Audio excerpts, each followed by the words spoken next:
Welcome to TJ Works Wood, everybody. This is TJ, and today I'll be working wood into an end grain cutting board. So join me. This thing is going to come out pretty big as a 16 by 24 by 2 inch Texas flag made out of walnut, cherry, and maple.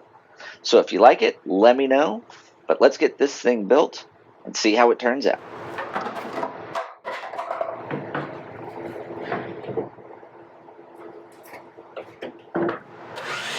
Here I'm just cutting down the cherry into 3 sections about 50 inches long to make the panel for the red of the Texas flag. And then I'm going to be using maple right here to knock over some cherry and to make the white of the flag and the star. And then the walnut will be used for the blue. Alright, so these pieces are a little bit too big for my jointer, too long. It's just a little tiny old Craftsman joiner. I've got a build video for it, or restored it if you want to watch it, up here somewhere. So what I've done is put a strip of plywood, the scrap plywood I had, on my fence here, as long as the board got a little flex to it, that's fine. But then I can put it in, run it through, with a long joiner. Pretty awesome. So I'm gonna get that done, and then yeah, we'll go to our glue up. I'll just show you one cut through the DIY joiner method here. I do every single board so I have good clean edges for the glue ups. But I won't bore you with that because it's just throwing them through a table saw. The one thing I will recommend though is if you're running your dust collector and your power tools on the same breaker, don't do that because it's no good.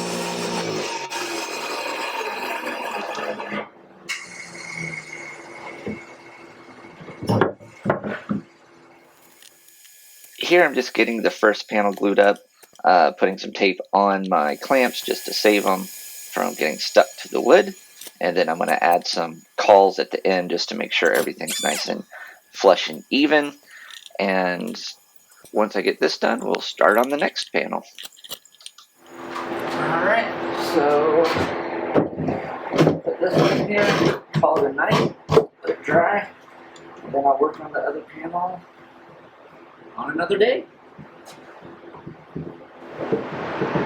Alright, it's the next day, so I'm just going to get this panel out of the clamps, clean the glue off of it best I can, and then I'm going to run it through the table saw. It's going to be 8 inches total width, but I am cutting it to about 8.5 just to give myself a little bit of wiggle room. Here is one of the many passes through the planer that I did to make each side smooth and coplanar.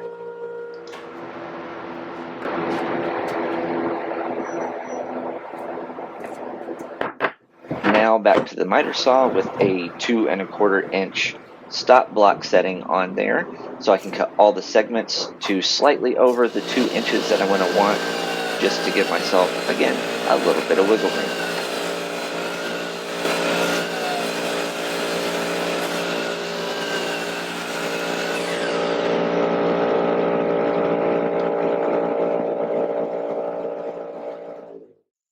So this is just putting together the other panels, which is the exact same, cutting down the walnut, cutting that into the sections, and then getting it all glued up. Each section is, like I said, going to be 8 inches by 16 inches. Each portion is 1/3, so I just glue everything up and get it all straight. For a better visual pattern, I do have the grains switching back and forth between each segment, so it does look a lot nicer. Once the glue's dried the next day, I take all the sections over to the belt sander to get a flat edge to reference on the table saw fence, to then get extremely flat edges to then do the glue up. I did a couple smaller passes on the walnut and just decided to go whole hog on the other 2 bits. Now I'll glue them up and let them dry. So we have this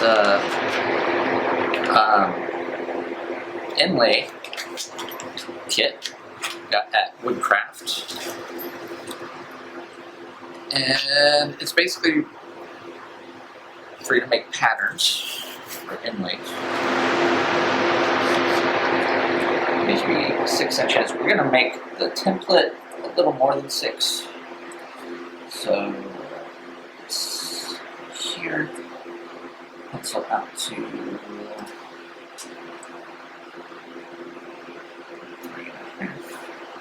Okay.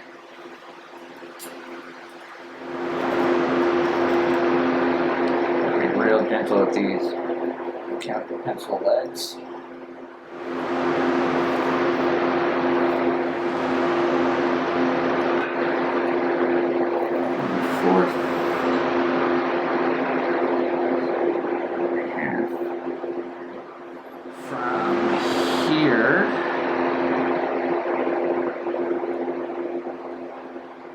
There. I'll have to compass in. Over here.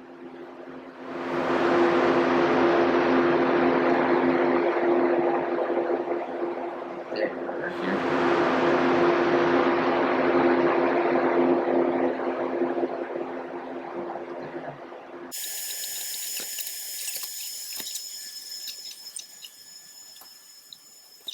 There we go. So, we have a star. Now I have to figure out how I'm going to cut that out, because I actually do not know. So I decided just to drill a giant hole in the middle of it and then use the jigsaw to make the star shape. This actually ended up being too big, but it was perfect because I used this template and the inlay bit to make a smaller version of this. Now that I got the main bit out of the clamps and the glue's all dried, I'm just going to use a flattening bit and this router sled to flatten it out.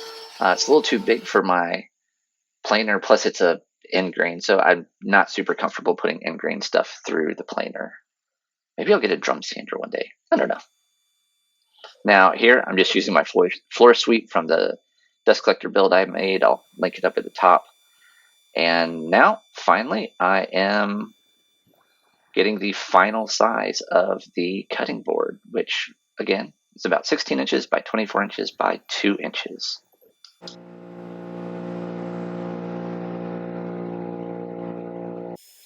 Now I can bust out this template. Like I said, this is a slightly smaller one than the one I did earlier, but I used the one I did earlier to make this smaller one. And it fits perfectly using the old painter's tape and CA glue trick to adhere it down. And then now I'm just going to go around this. Doing this portion of it, it's a little more forgiving because if you come off the edge of the template, oh well, you're going to be removing that stuff anyway. As you'll see, there'll be a pretty big void here where the star is. And voila. Now, this next part isn't so forgiving. Use the same old CA glue trick here to put this on the maple. And this, you have to be more precise because you are going to be using the inside of the template that comes out. So if the router comes away from the edge of the template, then you're going to have to start over. So I did make one mistake. This piece of wood is way too thick. I should have used a thinner piece and just had the star come all the way out. As you're going to notice here in just a second, it is not a smooth cutout, so I have to spend quite a bit of time over at the spindle sander getting it to look nice. Disregard the way this star is about to look. I tried to thin it down using the table saw, but I just wasn't super happy with how safe that felt. So I just put it in, and then I used my flush trim saw here, Japanese pull saw, to get it nice and flush cut. I forgot to film making this jig thing for cutting the juice groove, but basically what I did is I had some pieces of teak from an old table that were right at 1 3/4 inches, so I stapled them down, or nailed them down, with brads, and then I got this 3/4 inch plywood. Put it on here. It wasn't quite right, so I put some 1/4 inch plywood on there, and the groove is right there. I've already made 3/4. Wow. 3 out of 4 sides, and just a very small increment in, so I'm going to do a few passes. But sorry I forgot to film that, but here we go. So the battery died on my camera basically as soon as I started doing this. So there's a little blooper at the end of the video if you want to check that out. All right, so I got the juice grooves put in, and I put this recess over here in this corner to catch all the extra juice. Using a router to do stuff like this, inevitably you're going to get burn marks somewhere along the line. So in the groove, there are a few little burn marks. I don't know if you can see right in here, a couple dark spots. Not a big deal. I've just been going in and manually sanding them out. I've got these little rubber, I guess foam rubber things specifically for sanding grooves like this. You just wrap some sandpaper around it. You go in. You can of course just use like a dowel. I believe this is a 3/4 inch groove that I put in here. So a 3/4 inch dowel with sandpaper around it would work just fine. So I'm just going to continue doing this, get all the burn marks out. I got most of them. And then I'm going to start sanding for real, which is everyone's most favorite thing to watch. So yeah, I'll get a few little footage of that, and then we'll move on to getting it oiled up and ready to roll. So let's do this. So I did a bunch of sanding. Not gonna make you sit here and watch it because it's almost as fun to watch it as it is to do it. So I'm not gonna do it, but I did go up to 220 grit. Before I got to 220 though, I did water pop it, which brings the grain of the wood out, pops it up a little bit. So when you do the final sanding, it will be smooth as glass. Now, of course, the camera goes out of focus when I start sanding it after the water pop. So sorry about that, but it's just more sanding.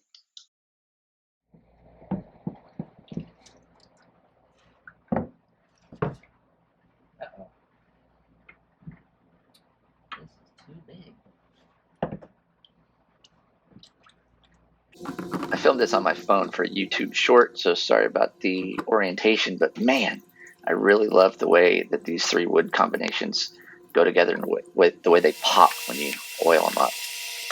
Now here I am applying my board butter, which is mineral oil and beeswax.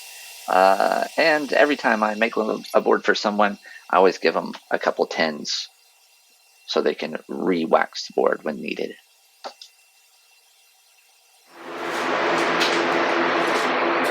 Alright, I hope you like this build. It was a lot of fun. I learned some stuff. If you like this, I've got other cutting board builds. I built some other stuff too. Just like and subscribe. Hit the bell if you want to see like new videos that come out. Yeah, again, thanks for watching. Have a good day.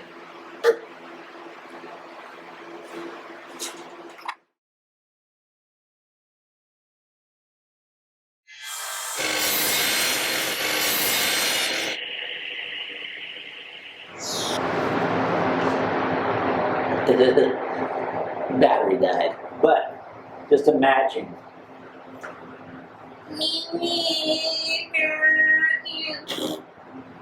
Anyway. And now what I'm doing is, it's kind of inevitable.